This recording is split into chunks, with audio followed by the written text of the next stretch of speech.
I know with my kids, if I tell them to do 10 jumping jacks, they're going to do 10. If I tell them to do one, they're going to do one. And in too many public schools, they're having kids do one. The kids will achieve the level that the adults set for them. Welcome to Quality Matters, where we speak with experts across industries to see how their perspectives can inform our pursuit of high-quality education for all students. I'm Shaka, and this is Caitlin, and we're happy to be your guides for this limited series. Like you, Shaka and I are passionate about all students having access to a great education, and quality is a driving force behind our work. But what does quality really mean? In an era where parents can customize their child's education, this question is more important than ever. During each session, we'll hear from leaders in education, technology, business, sports, and the arts. We hope to apply their insights to our pursuit of a great education in the K-12 space. Join us on this journey to secure a great education for all children. This is Quality Matters. Well, Caitlin, really excited to be back with another episode of Quality Matters. This is the first time that we have someone else from the media industry on our show, and I'm really excited to welcome Chris Papst. Chris is a national Emmy Award-winning investigative reporter, and he's the 2023 Maryland State Conference NAACP Vanguard Award recipient. Chris, thanks so much for being with us. We're really looking forward to discussing the book that you wrote, Failure Factory. Yeah, it's an honor. Thank you for having me on. It's a pleasure to be the first other media person to come on your show. So that's right. We're sort of flipping the script a little bit. We're putting you in the, I don't know that it'll be the hot seat. We really look forward to learning from, your years of investigation in this area. So let's jump right in, because I know that folks are going to want to learn all about this. You talk a little bit at the start of your book about, with shrinking newsrooms, you now have journalists covering lots of different issues, right? So there may not be a specific education beat reporter, a specific state house reporter, but you're covering lots of things. You were, subject to that. And so you said, well, one of the things you do when you're just trying to learn is you take a look at the data. And so you went and you got this big tranche of data, state education, K-12 education data in Maryland, and you were looking at Baltimore, which is where you're based. And then you sort of started seeing where it would lead you. But, then again, your book also talks about just how data can be manipulated. And so I wonder if you might just talk about that and like how much veracity you even put in the data being reported specifically by the Baltimore City Schools.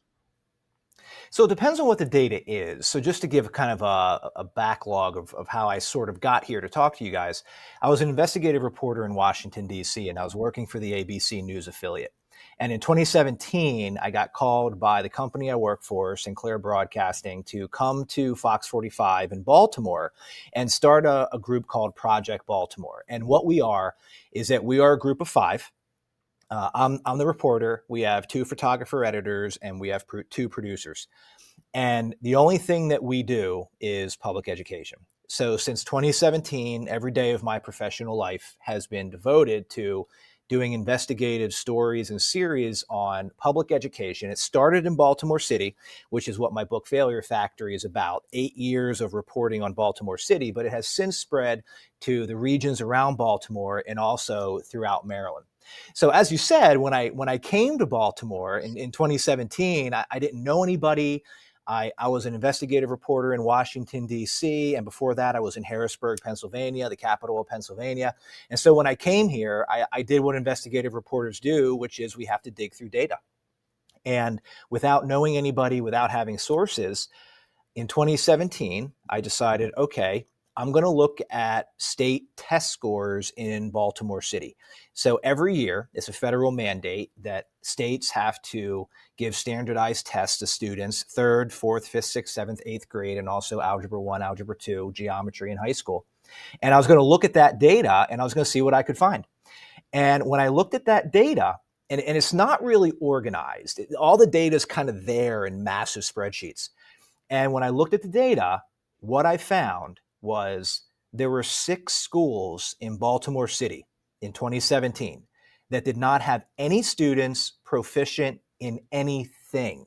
Math, Well, reading, science, 6 entire schools, hundreds of kids, 0 of them were proficient in any state testing. So in 2017, that was our first big story at Project Baltimore. Fox 45 was digging through this data and finding that, and that story ended up going viral. And exactly how I did that story is in my book, Failure Factory. And then over the years, we've sort of taken that template of looking at the data, trying to find outliers like these 6 schools, but they're actually the real story. Because there were a lot of schools, dozens of other schools that had 1 kid proficient in math or 2 kids proficient in English. And the way that data is manipulated in a school is really interesting. And I talk about this a lot when I do speeches about Failure Factory. And that is, standardized testing is really the only type of data in a school that cannot be manipulated. Schools can do, and easily often do, manipulate attendance records, arrest data, suspension data, safety data, chronic absenteeism. They can manipulate all of that data. Enrollment data is manipulated. Those are investigations that we have done in Failure Factory over the past 8 years. But the one thing that's really, really hard to manipulate is standardized testing. So to answer your question, what data do you look at and how do you determine what you can and what you can't really rely on? I always tell people, if you really want to know how a school is performing, the only data you should look at is the standardized testing, because that is going to be your truest indication of where the education level is in that school. All the other data, and I'm not saying it is manipulated, I'm saying it can be manipulated. Yeah. And I know, Caitlin, I know you want to jump in here because we had been speaking and you had immediately pounced on some of these questions about data. But I do want to just ask one quick follow-up, Chris. Yeah. When you published that first story about 6 schools lacking even a single student who is proficient in any subject area, did you basically think that that was a mic drop moment? I mean, candidly, did you think, because that to me feels like we're going to drop the mic and basically like Project Baltimore is going to be done because we just found this thing that is going to be such a smoking gun. Like I would think people are going to be in the streets rioting like hair on fire. Yeah, I think that's true. I think when we first found that, when we looked through the data and we determined it, first off, we didn't think that it was true. Like, how can this be possible that you have a school system that gets $1.3 billion a year and there are 6 entire schools with no kids proficient in any state testing? So first, we didn't believe it ourselves. So we called the state and we're like, hey, we're looking at this data. Are we missing something? Like your spreadsheet has a typo in it. Yeah, does the spreadsheet have a typo in it? Or is there something that we're not looking at?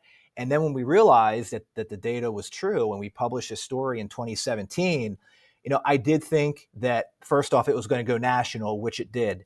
But secondly, I thought, okay, well now you're going to have the governor, you're going to have the mayor, you're going to have all these people that are like, whoa, what is happening in our school system? We cannot allow this to happen. But the opposite occurred. Outside of Baltimore, there was outrage. I mean, this story was everywhere. But inside of Baltimore, it was complete crickets. Nobody said a word.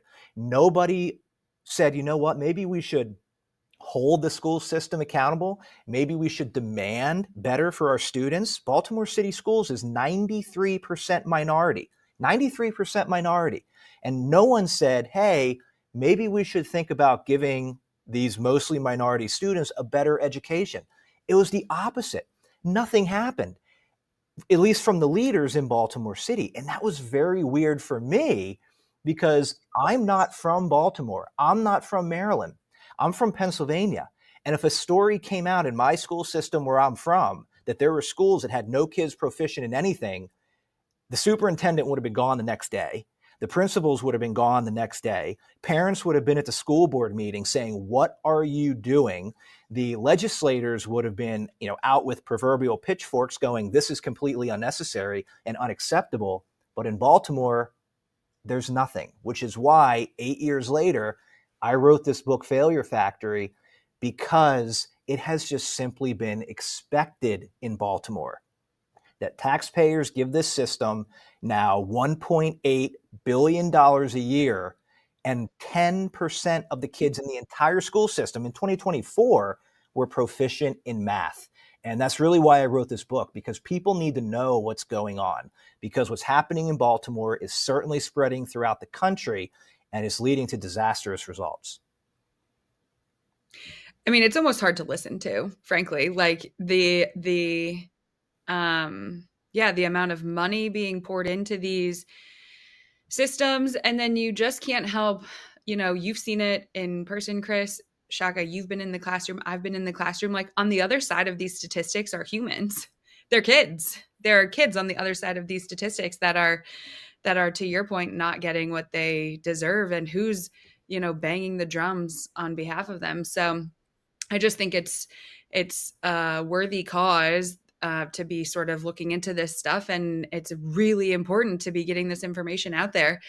Shaka's right. I, in anticipation of our conversation with you, I'm fascinated by this idea of reporting, and you kind of opened the door to this hallway of what it looks like to manipulate data, which sort of brings me to what I'd love to hear your perspective on, which is manipulation of facts, of stories, of perspectives for intentionally, but also unintentionally. Like, inherently, the perspective that we all hold is influenced by the experiences we've had, the lens we're looking at something through. And so when you're sharing your perspective, or, when you're talking about something, on some level, I imagine there's perspective and sort of personality that comes through. So when I hear about the manipulation of data and how easy it is for a lot of these statistics to be manipulated, and I think about your role as a reporter, different from a commentator, how do you strike this balance of pursuit of truth, sharing the truth, and doing it in like a really high quality, effective manner? So I look at it this way.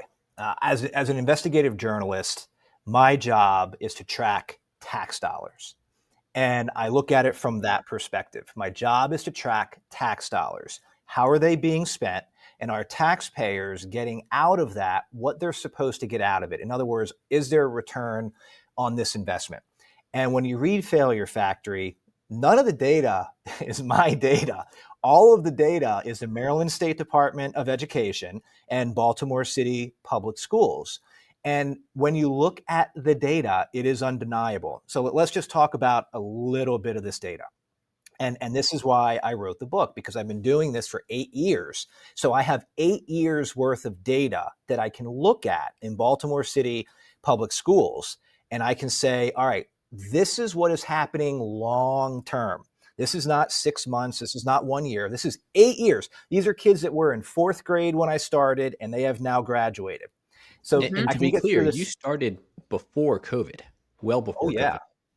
Yeah, we started in 2017. And COVID is an interesting thing. We can get to that. COVID's certainly not the problem in any way.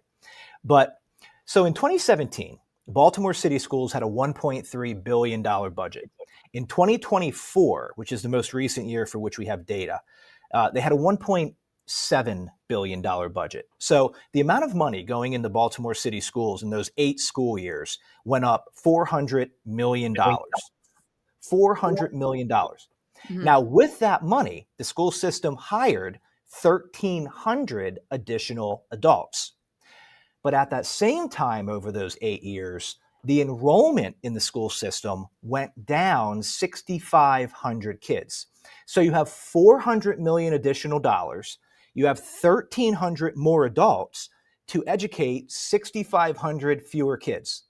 The graduation rate in 2017 was 70%, the lowest in the state of Maryland. The graduation rate in 2024 was 70%, the lowest in the state of Maryland. 400 million additional tax dollars a year going into the school system. Same exact graduation rate. The math proficiency rate in Baltimore City in 2017 was 11%. In 2024, it was 10%. Math proficiencies went down. Again, 400 million. I keep stressing that because that's an insane amount of money. 400 million additional dollars a year to educate 6,500 fewer kids. Attendance rates are down in those 8 years. Chronic absenteeism is up. The average SAT score is down. The mean AP grade exam is down.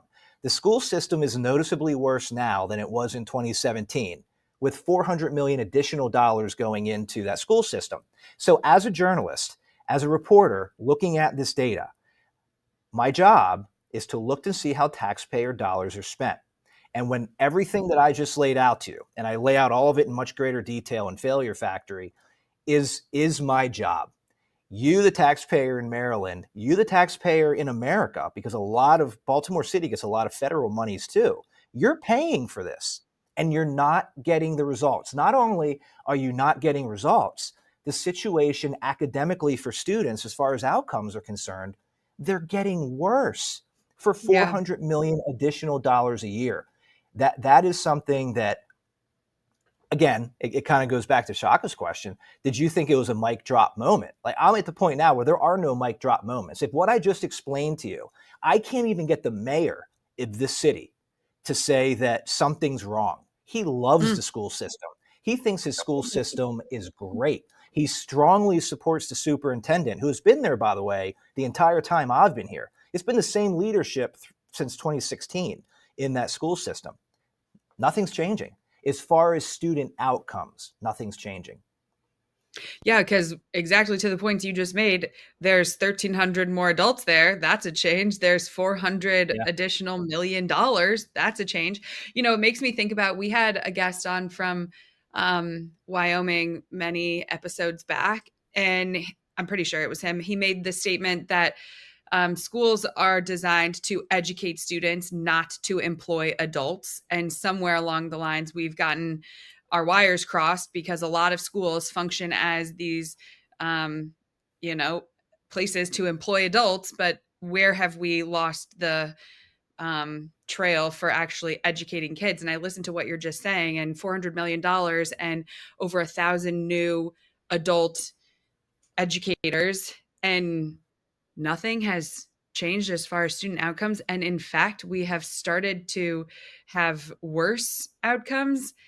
You know, it's like abysmal. But I think just to close the loop, I love how succinct and how clearly defined you were just able to communicate what your role is. What are the these are the taxpayers' dollars. Where are they going, and are they getting the return on their investment? Because I think when you're so mission focused and like very clear on how you're communicating your job, that's a very, this is what your tax dollars are going to. This is what the outcome is. There's not a lot of room for ambiguity as far as what that story looks like and how the facts line up in your story. It gave me, I'm going to date myself here, but it reminded me a little bit of, I think it was Columbo, right? You remember the old Columbo show? Actually, neither of you probably remember this, but anyway, he was a detective, and he would say, well, just the facts, right? When he'd be interviewing people, he'd say, just the facts, ma'am, right? Because what he didn't want was all the conjecture that comes along and like trying to determine what you think someone else's motive was. He said, hey, just the facts. And definitely in reading the book, I got the sense that this was, like you said, you're not creating these data points. You got the data from the district, from the state, more often from the state, because something that readers will find is that it took lawsuits to get information from the district. So it took years and lawsuits to get, often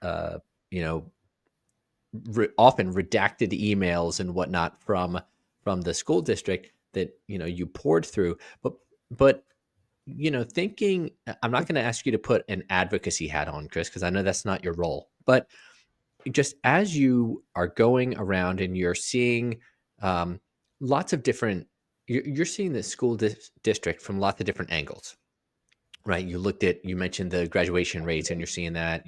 You talk in the book about some of these, I don't even know what you would call them. It's not even a diploma mill. It's almost like a graduation Xerox copy machine where kids would just walk in, get a packet of information, and turn it in a week later and claim to have mastered Chem 2 or physics or something. Just unconscionable stuff. But in the years of your reporting on education, were there some things, or whether it's patterns, habits, tactics, whatever, techniques, that you saw that seemed to contribute to quality outcomes for students, or by the same token, detract from? I know, unfortunately, you were kind of dealing with the flip side of that. So were there some trends that you saw? Again, not asking you to be an advocate, but just the facts. Sure. So, as you read in the book, I do take viewers or readers. I mean, TV. Somebody's just saying viewers. So I take readers to schools that are successful, and they're pooling kids from the same impoverished neighborhood. They're getting the same per pupil spending, the same amount of funding that any other school is getting, and they are seeing great success. And if once you read the book, and you hear about these schools and what these schools are doing, now you will see very similar things happening at these different schools. And the one thing is, the kids are held to a higher standard and they're disciplined. So I could go on for a really long time about how public education in America is lowering standards to where students are, instead of trying to educate them and get them where they need to be. Wow. And when Maryland in recent years, when Maryland wanted to increase the graduation rate, this was in 2020, this was right before COVID, instead of Maryland saying, hey, we want to increase the graduation rate, we're going to better educate kids, that's not what they did. To increase the graduation rate, they made it easier to graduate, and they lowered the standards of graduation. So now if you want to receive a high school diploma in the state of Maryland, you don't have to pass standardized tests. I mean, think about that for a second. In the state of Maryland, you do not have to be proficient in math or reading to get a high school diploma. I mean, it's almost stunning to think, but you don't. They changed it in 2020 because the state wanted more kids to graduate. So now what you have in the state of Maryland is that you have kids that are getting high school diplomas. When that high school diploma used to mean to an employer, this kid, this 18, 19-year-old is going to have a certain degree of writing skills or math skills. It doesn't mean that anymore. It's gone. It's gone. You don't have to be proficient in math or reading anymore. And in these schools where you're seeing the success, you're seeing the principals or the teachers of that school saying, no, we're going to hold you to this higher standard. And when you have kids, and I know with my kids, if I tell them to do 10 jumping jacks, they're going to do 10. If I tell them to do 1, they're going to do 1. And in too many public schools, they're having kids do 1. But in the high-performing schools, one of the main differences is they're expecting that the kids do 10. The kids will achieve the level that the adults set for them. But what Failure Factory is doing, and the reason that I wrote it, is that the school systems are no longer about prioritizing the education of kids. They're prioritizing the funding, and they're prioritizing the hiring of the adults with that funding. So you just have to look at what we talked about earlier. Where is Baltimore City Schools improving? They're improving with the amount of money that they're getting and the amount of adults that they're hiring with that money. They're not improving when it comes to student outcomes. So if you want to know what any organization is most focused on, you got to look at where they're improving. And in public education, it's about the funding and it's about the hiring of the adults, because the more adults that you have hired, the more powerful your organization is, the more people that are voting, and the more influence that you have. And the kids are coming not as a priority, they're coming after those two things. And the student outcomes that we're seeing are a complete result of that. Except for the schools that are showing, you know what, we don't have to have that cookie cutter approach. I am going to expect my kids to do better. I don't care what the household they're coming from's income is. I'm going to expect them to do well. And I'm going to hold them accountable, and I'm going to discipline them when they get out of line. But, I know that we got to wrap up here in a little bit. There's a lot more to talk about. But when you see the schools that are succeeding, it's not a complicated formula, and it doesn't cost any money. Raise the level of expectation, expect more from your kids, demand more from your kids, hold them accountable when they don't achieve that academic level, and also hold them accountable when they misbehave. I I mean, if I could double underline and highlight everything you just said, I wish I could, because yeah, I mean, what are we doing lowering these bars? Again, we had another guest say that there's an epidemic of of lowering the bar for students, and it's causing all these secondary ramifications in the country, in the world. Like, we are lowering every expectation we have for students because of where they come from, because of what their household income is, because of what their zip code is, and the only people it is hurting are those kids and are those students. And So I their just, neighborhoods and their communities and their local yeah. economies and the housing market. It affects absolutely everything. It affects everything. I mean, it's just, again, I said this at the beginning, but it's hard to listen to because it is so real. And, I love that people have the opportunity in Failure Factory to learn about it, to uncover, these scary situations. And I think those were so interesting patterns, for what people are doing to be successful in schools. I want to pick your brain one more time on, from a media perspective and all your background reporting, everything that you have done. Are there either ways you hold yourself accountable to a lot of what you just described, or are there ways you see other people doing their jobs in the world of media, um, to do it well and to do it right, and to do it right on behalf of the people that are consuming the stories, the data, the facts that you guys are sharing? What does it look like from your perspective? Again, how you operate, but also how people, that you respect operate to do this job well. It's really important. You are the conduit between these stories and the population, the people in the country who, again, learn from you, Yeah. are made aware of situations because of you. So what does that look like? Well, whenever I get questions about the media, I always start by saying this. We need to separate national media from local media.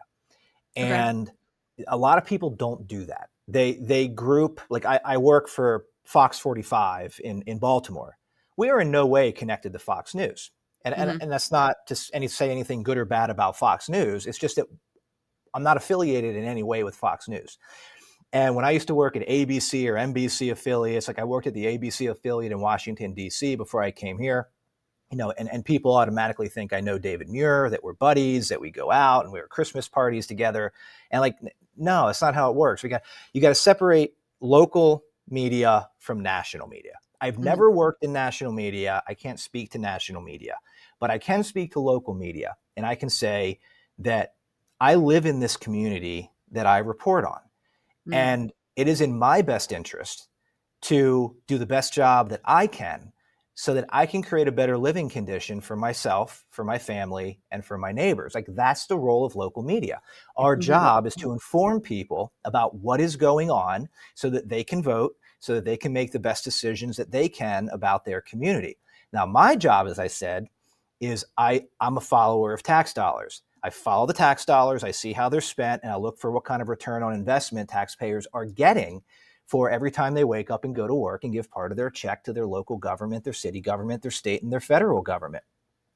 So from a local news perspective, I think there's a lot of people around this country that are doing really good work. Hmm. The problem with that is it's only people usually within those local communities that know about it, because like my work, I'm trying with Failure Factory to get this out around the country, and I'm doing a lot of speaking engagements, and I'm trying to do as many podcasts as I can to get the word out about the type of local journalism that we're doing. And even though this book focuses on Baltimore and Maryland, it impacts the entire country, because the Right. ideas of public education that have taken root here in Maryland have certainly spread throughout all of America. And I wrote this book as like a warning saying, hey, Failure Factory is telling you what's coming your way. You should probably stop it now before it fully becomes implemented. Hmm. But on a national stage, that's usually what people associate media with. And again, I'm not saying anything good or bad about the national media, but their role is different than local media. Like Yeah. they go somewhere and they report on something, and it's not where they live. They're not part of that community. You know, local journalists, we're here, we live in this community, we want it to be better. And there's a lot of really good work being done out there by a lot of my colleagues around the country. Mm-hmm. Yeah, that's a great way to think about it, Chris, is as you being, I like Caitlin's word, the conduit between kind of the facts on the ground and people in a local community, a real community, right? That you can identify, that you drive through, that you may live in. That's different from national news media. If we can even call it national news, right? Or national media, whatever. But I really appreciate how you have encouraged us to think about that role. We are at time. I mean, there's so much that we could talk about. I know there's so much that our listeners would want to hear. I am going to encourage them to check out Failure Factory. For those of you watching video, you can see I have got like 30 tabs on my copy of the book here, because I went through it, and I actually had to start over because I was like, all right, I bought more tabs so that I could put them in, because there were so many different places where I thought, all right, I've got to remember this for later. It is, on the one hand, a book that's tragic to read. But on the other hand, I think we need to be able to read this and know that this is what's happening to, in Baltimore's case, almost 100,000 kids annually, right? You're at this point, what, 75,000 kids annually, but you're talking about so many kids falling between the cracks. And I just appreciate that you are sounding the alarm. Then it's on policymakers to actually do something about it. So anyway, Chris, on behalf of Caitlin, I mean, you chime in here too, but thank you so much for joining us for this episode of Quality Matters. Really appreciate your work. Yeah, thank you. Well, thank you. I really appreciate it. And if you want to do it again, I'll be more than happy to come back on. There's a lot more topics that we can talk about, because like in Baltimore County, for example, more than half of Baltimore County's entire budget goes to public education. And I think in most jurisdictions around America, most of your money is going into your local school system. They got to be held accountable. You have to watch these dollars. You got to see what they're doing. And if they're not properly educating those kids, getting more than 50 cents of all the tax dollars coming into your local jurisdiction, they got to be held responsible. Absolutely. Well, there's your mic drop right there. I love it. Thanks again, Chris, for joining us, and stay tuned for the breakdown.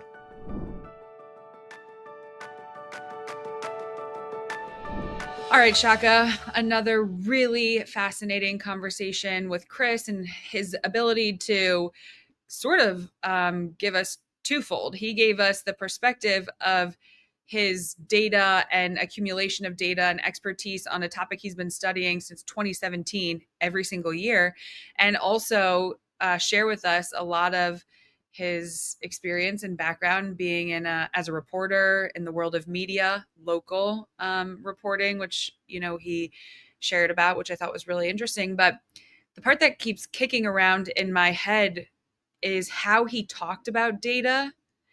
And then where it sort of led me to go is the importance of data, how you, use your own discernment to decide whether or not this data is important or this data tells this story. And he just had, frankly, it wasn't all, if at all, positive, his experience with some of these data points and accumulation of data. But yeah, that all of that conversation is just, ping-ponging around in my head. Did any part of that discussion around data, trigger something for you, or what did it for trigger? sure. Well, I thought that his discussion about data was also really fascinating. And in some ways, I guess if I had to summarize it, it might be like, don't be afraid to go where the data leads you. Right. And so maybe when thinking about quality, and whether it's, in the business industry and education, whatever, hospitality and nonprofits, whatever, take an unvarnished look at the data. Yeah. So that you can have a clear picture of what's going on. Now, it doesn't mean that that there's always causation, whatever. We can get into how you analyze different data points, but you can't stick your head in the sand and not ask questions about what's going on. And that's really where he started. He was like, all right, what's going on in this community where I'm a journalist, that happened to be Baltimore, and he got the data, and the data did not show a pretty picture. So Yeah, I'm glad he shared that because I think it's a helpful way to think about kind of consuming information. Yeah. It's also helpful. I'm glad you pressed him on this because it was helpful to hear a local news journalist kind of reflect on the stories that he's telling. Right, he's trying to not insert his own bias and kind of preconceptions into the story, but sort of report on the story. Um, I I think that a lot of folks say that that's what they're trying to do. I don't think it always works, but I'm glad that he did that in the case of education in Baltimore City. No, I 100% agree with you. Candidly, or maybe admittedly, I think my perception of the media is so skewed because of this national narrative where people tell a story that they want to tell, and they tell it how they want to tell it. And the facts get so skewed. You see the same clip on two different stations being Yep. used, you know, spliced or cut up in different ways to only get part of what someone is saying. And his discussion about local media versus national media was really eye-opening, and frankly was a great reminder for me personally that there are two different ways of reporting and sharing stories and um, informing the population, and we need to be really conscious of that, which sort of is how schools feel to me. Like there's so many different ways. Take a look at just the funding. You have federal funding, you have state and local funding, SEAs, LEAs, and there's just it's so dynamic. The whole ecosystem of schooling, the whole ecosystem of media is so dynamic, and you have to be really conscious about where you engage, what you're consuming, where you consume, where you engage, Yeah. so that you're making sure that it's, accurate and intentional.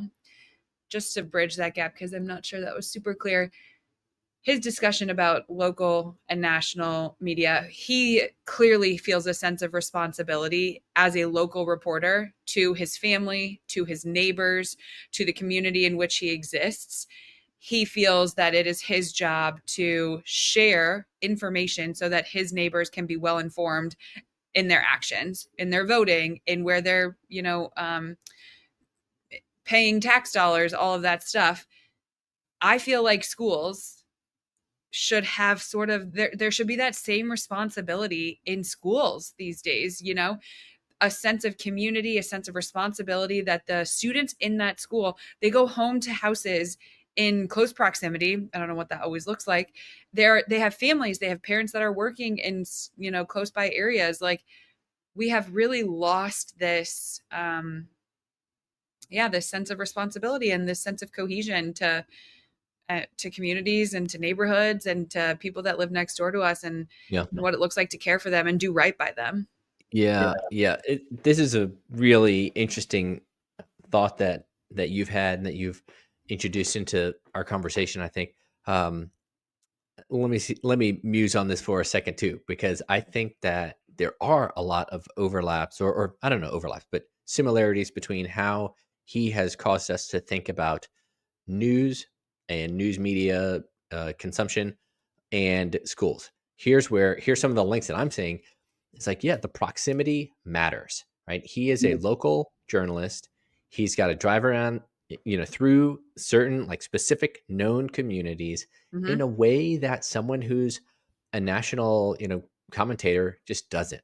Mm-hmm. Um, I think that what that means for those of us who are consuming things, it means that we've got to be really mindful of the fact that when you're hearing, for instance, when you're hearing that tragic stories, something happening and um, uh, in New York in the subway station.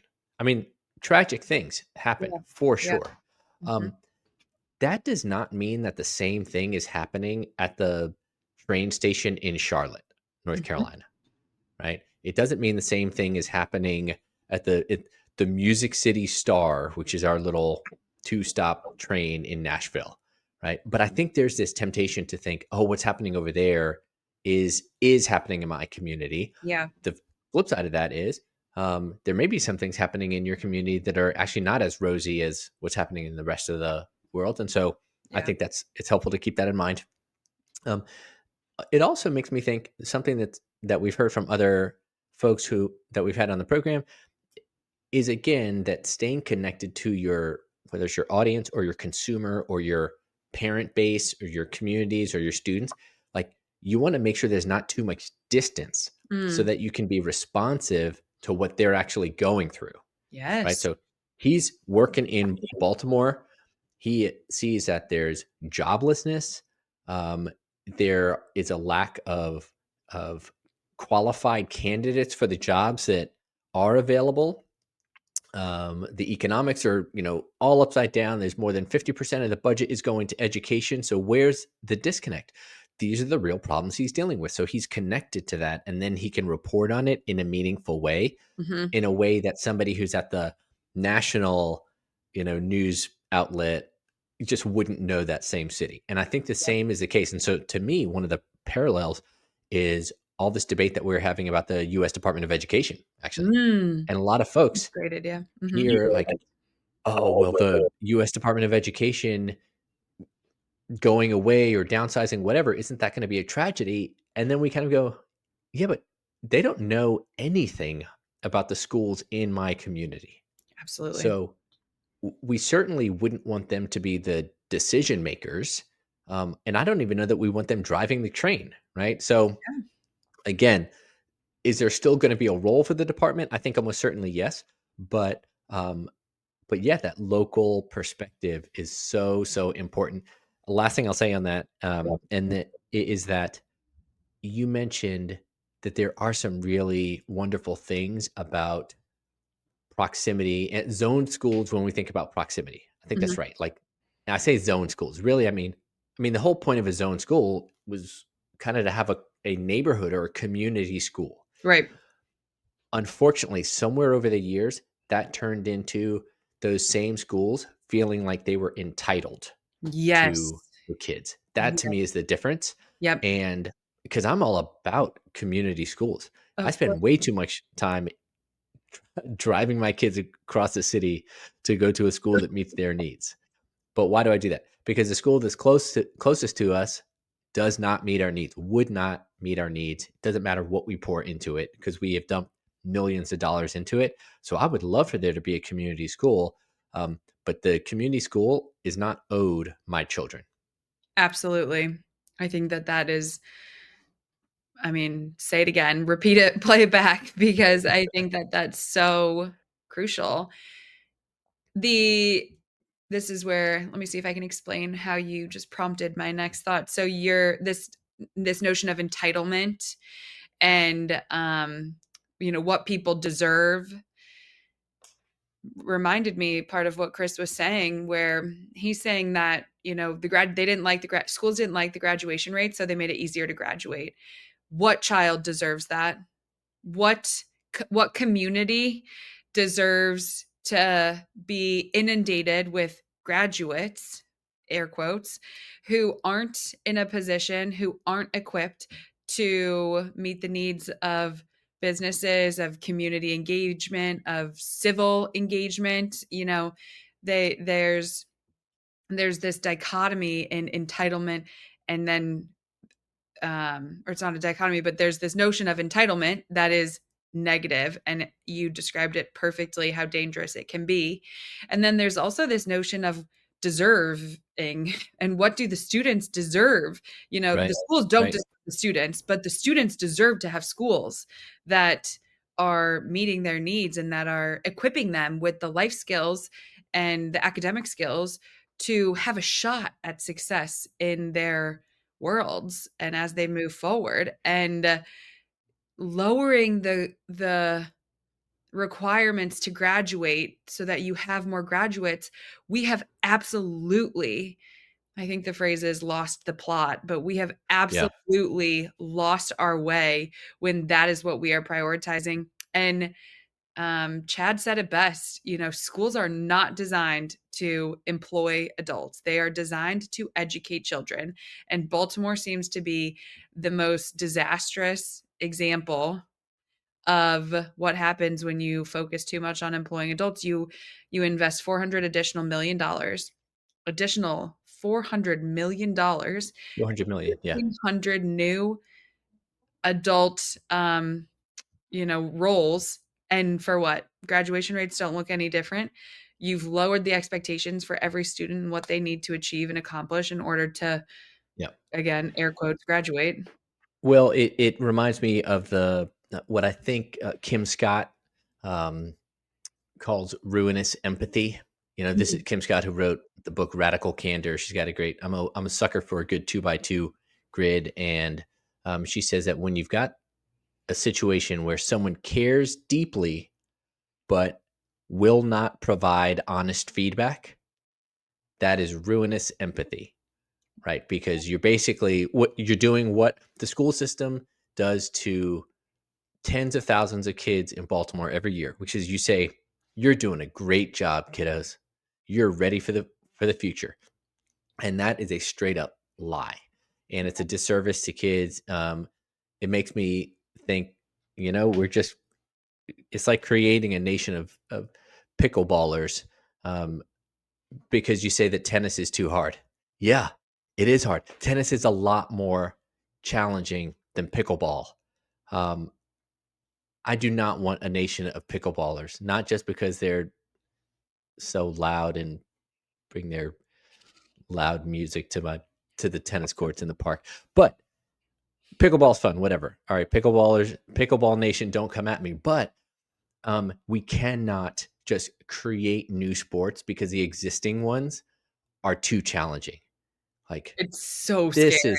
This is still America. Let's still have some pride and say we can do hard things. And by the way, reading on grade level is not necessarily a hard thing, or at least shouldn't be. It shouldn't for the vast majority of kids.